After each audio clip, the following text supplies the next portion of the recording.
Dr. Andrea Horwath, who's in Thunder Bay today after a tour of the North, as well as a tour and discussions at the Bombardier plant. Here is the press conference. This is James with Net News Ledger.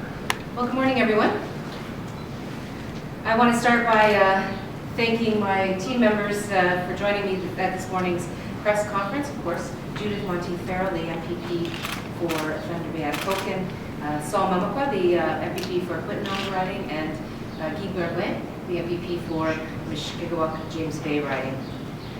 Over the last couple of days, I've had the opportunity to spend some time in Neskantaga, Kingfisher Lake First Nations, and where I was honored to attend, in fact, at Kingfisher Lake, the Attawapiskat Nation's Kiwewin Conference, and see the home community of our NDP MPP, Saul Mamakwa.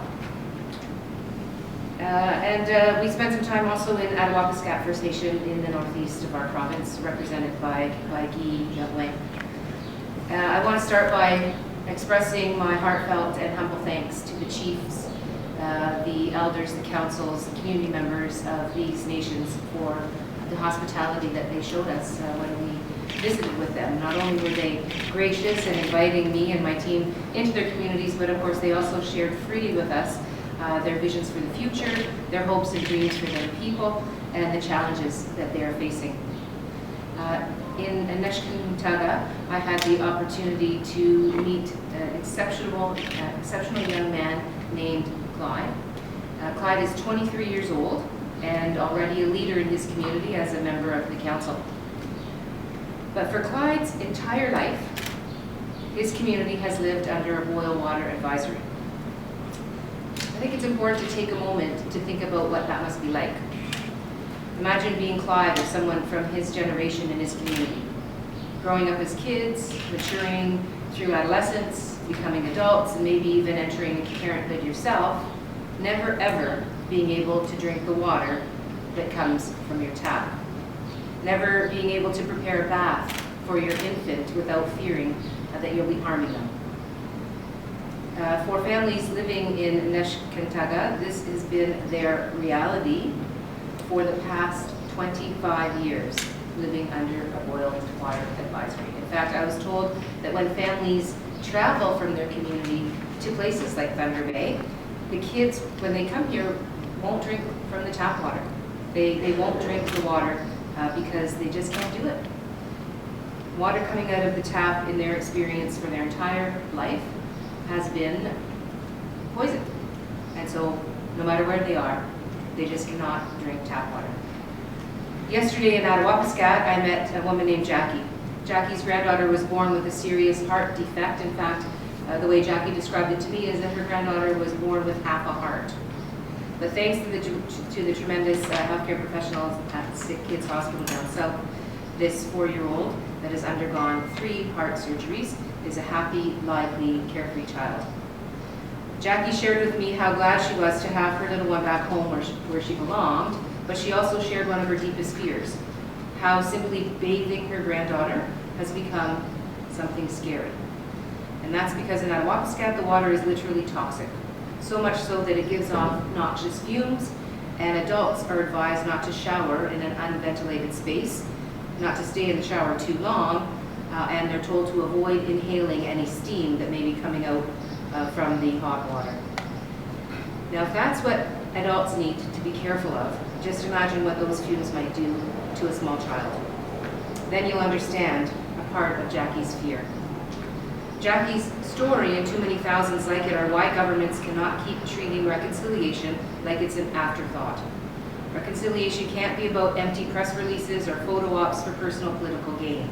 It must be about acknowledging the wrongs wrought by colonialism and the wrongs that continue. And it has to be about taking concrete action to do much, much better. Current national and provincial governments, and before them, government after government after government, has failed to fix the water. This is unacceptable. People living on First Nation reserves need action in their communities, and they need it now. And that's why I'm calling on this provincial government and Doug Ford to step in and step up. You know, I was shocked to hear from the chief in Attawapiskat that when the state of emergency was called because of the water quality, Nobody from the province bothered to contact the community. In fact, a week later, there's still been nobody reaching out from Ontario to the community. That is absolutely unacceptable. These folks are Ontarians. Ontario can and must fix the water now and then send the bill to Ottawa. Clean water is a basic human right. I think that's something that all of us share as an understanding, as a value. Access to clean water is a basic human right. And if Ontario is serious about reconciliation, then acting immediately to clean up the water is actually what reconciliation looks like. So while I'm here, I want to move on to another topic because, of course, yesterday I was able to spend a little bit of time with the workers from Bombardier. So I want to address. I met with the members, not all of them, but certainly a showing of the members from the local 1075, who were very gracious to share their time with us and their experiences with me and their concerns. And in our conversations, it was very clear that we should never have gotten to where we are in the first place. Apparently, workers have been ringing the alarm bells about this situation for quite some time. Back in November, Unifor Local 1075 President Dominic Pasqualino was warning governments that the plant would soon be running out of work. We all know that folks depend on these jobs, and we all know that this work is absolutely critical to the economy of Thunder Bay. But instead of building Thunder Bay's economy and supporting quality jobs like these, Doug Ford decided to rip up existing transit plans. He decided to put jobs on the line in doing so in Thunder Bay and delayed transit building down in Toronto by years. Meanwhile, the federal Liberal government has decided that instead of pushing to get shovels in the ground, they're also going to waste valuable time playing a political blame game. Both Doug Ford and Justin Trudeau need a reality check. These are real people whose jobs are on the line, whose livelihoods are on the line, people who need to feed themselves, feed their families, pay the mortgage. These folks have been left to lay awake at night wondering how they're going to recover from this loss. And when they look at the Ford government, or when they look to Ottawa, they don't see any help coming their way. And that's why I'm calling on Doug Ford to immediately ensure bi-level Metrolinx trains are tendered and make sure that the TTC is in a position to move forward on tendering transit cars. The solution, both with Bombardier Jobs in Thunder Bay and with water quality in First Nations communities, is actually very simple. Mr. Ford needs to pick up the phone. Hopefully he's got a new phone now.